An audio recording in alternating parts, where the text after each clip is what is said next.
The Place the Thing might be one of my favourite Full House episodes. This is the 8th episode of the 6th season. This is directed by Joel Zwick. And as always, there will be spoilers from now as I go through the episode and share some thoughts. There are two main parts of the narrative. I'll talk about the bit focusing on the play. Second of all, I will talk... Well, actually, there are three main parts of the narrative, but a lot of it ties together. And I will talk about Steve and DJ first, and then Becky and Danny, and then the main narrative with the play. But first of all, the intro. It's fine. Michelle sees Steve and DJ kissing and she decides to watch them. Steve tries to bribe her with a quarter. He'll give her a quarter if she goes upstairs, and she doesn't. It's fine. It's not my favourite intro, but it's okay. And then we come to Becky and Danny, and Danny agrees to look after the boys. He offers to look after the boys as Jessie is away to work, and Becky comes home later on and she's bought the boys 2 little toy trains. But it turns out that Danny had bought them giant ride-along trains, which are obviously far more exciting. That in itself might not have been that much of an issue. But then he woke the boys up and decided to feed them, and he's going to take them to the park, and then he gives the boys a bath, and Becky realises that Danny is overstepping a little bit. There's helping out, and then there's taking charge. And that's not Danny's intention. It's just that Michelle didn't want to go and sit on this mechanical duck thing. I assume it's one of those things where you put the money in and it moves, and she's getting too big for that. So Danny realised his little girl is growing up and he missed having babies around, so he's spending extra time with the boys. And what I really love about this is Becky vocalises her concerns. She tells Danny, and she's not nasty about it, she just says, "My time is precious. I appreciate your help. My time with the boys is precious.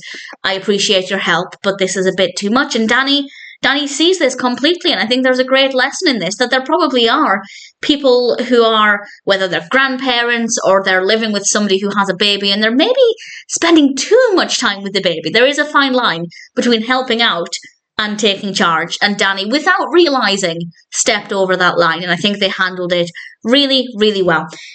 Steve and DJ, I think I said I was going to talk about those first, but nevertheless, DJ is, again, not consciously, not knowing what she's doing, but she's kind of making decisions for Steve. DJ decided that they would both go and see the first grade play. I keep saying they decided, and that's kind of the problem. DJ decided that they would go and see such and such a film, or they wouldn't go and see a certain film. And Steve, again, vocalised how he was feeling, which is it's something that happens a lot with Full House, where the characters are really good at saying how they feel, but sometimes it takes a bit of time to get there, as we see with Steve. But when he vocalises how he's feeling, and he feels like DJ is constantly making decisions for him, DJ realised, oh, I am doing that. She hadn't realised. And I think that's a really great message as well. We see this with both DJ and Danny, is that sometimes somebody might be doing something that irritates you, but they might not be doing it intentionally, and they might not realise they're doing it. So the message, of course, is use your words. Communication is key. And this is often one of the main themes of Full House. We then get into the main narrative, which I love for 2 reasons. 1, it's really good fun. 2, I'm quite a fan of George M. Cohan's work, and Yankee Doodle Dandy is one of my favourites. One of my other favourites is over there, but Yankee Doodle Dandy I absolutely love. And they're having this first grade play, and Steph was going to choreograph it, but there's no parent helper to direct it. So against their wishes, Jessie and Joey end up having to do the volunteering. Danny couldn't do it because their rehearsals are at 10 a.m. when, of course, he's doing Wake Up San Francisco. And Michelle really, really, really wants to play Yankee Doodle because Stephanie and DJ were both Yankee Doodle. And Michelle asked a great question. Is he calling the hat macaroni or the feather?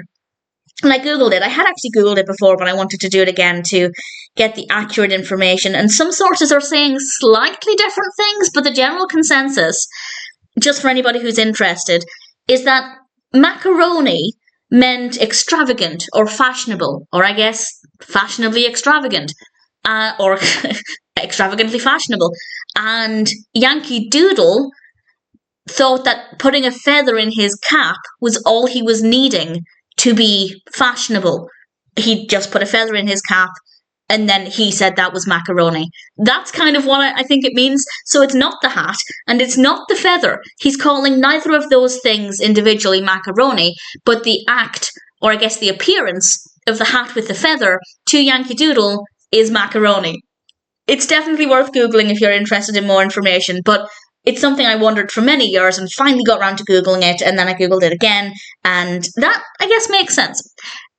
Moving on, we get to see the children auditioning. They're singing Yankee Doodle Dandy, and it's so much fun. I absolutely love it. And it looks like Michelle might be getting to play Yankee Doodle. And then this child pops up from the back. This is Derek, played by Blake Ewing. I know him best as Waldo from The Little Rascals. And he never got a chance to audition. So he auditions and does this really great performance, and of course he gets the part, and that's fair. He was the best performer, the best person there to play Yankee Doodle, and it's a delightful performance. And Michelle is not happy. She's so unhappy. She's getting to play Lady Liberty, but she's so unhappy that she didn't get the part she wanted, that she's sulking, she's bitter, she's constantly walking around saying, I should have been Yankee Doodle, which is not good sportsmanship. And she ends up sulking and sitting out, and Jesse and Joey eventually talk with her and make her realise that A, you don't always get what you want, and B, people are still counting on you. You still have a vital part to play, even if it's not the one you wanted. And Michelle finally comes around to this. And we get to see the performance. The children are there in their costumes. It's absolutely adorable. They look so, so adorable. And honestly, when I think back to the performances I did at that age, I think the only one I did, I was an angel when I was about 4, and I was Mary when I was about 5 or 6. I think it would have been closer to 6. And none of those costumes were anywhere near as good as the costumes here. They're absolutely adorable. And unfortunately, Derek freezes. When it's time for him to come out and sing Yankee Doodle Dandy, he freezes. So Michelle goes and helps him, and he says to her, you do it, you're a good Yankee Doodle Dandy. You're good at this performance. And Michelle said, yes, I am, but this is your role. And she gives him a pep talk, and he goes out, and we get this great performance. And it's a fabulous way to end the episode. Yes, I am biased because I do love the work of George M. Cohan, but I do think this is a fabulous episode. There are a lot of really great messages, great examples of how to use your words and to vocalize your feelings, and some really great musical performances as well. And as I said, I think it's probably one of my favourite episodes of Full House. The Play's the Thing is absolutely fantastic. I'm sure it's one that I will always really thoroughly enjoy from start to finish. Really solid episode. Do I have any personal highlights? I guess just the entirety of the first grade play and how that was handled. But obviously every time they sang Yankee Doodle Dandy, Blake Ewing's rolling this, and Becky, the reveal of the boys on the train, on the ride along trains, that was very cute. And Nicky and Alex as well are starting to react more, and we get some acting out of them, if you like. There's one point where Danny asks them, what does a duck say? And they start quacking, and it's very cute, and it's great to see them growing up and starting to react with their surroundings and the other actors, which is very sweet. So definitely The Play's the Thing is honestly just an absolutely fantastic episode of Full House. I really, truly love it.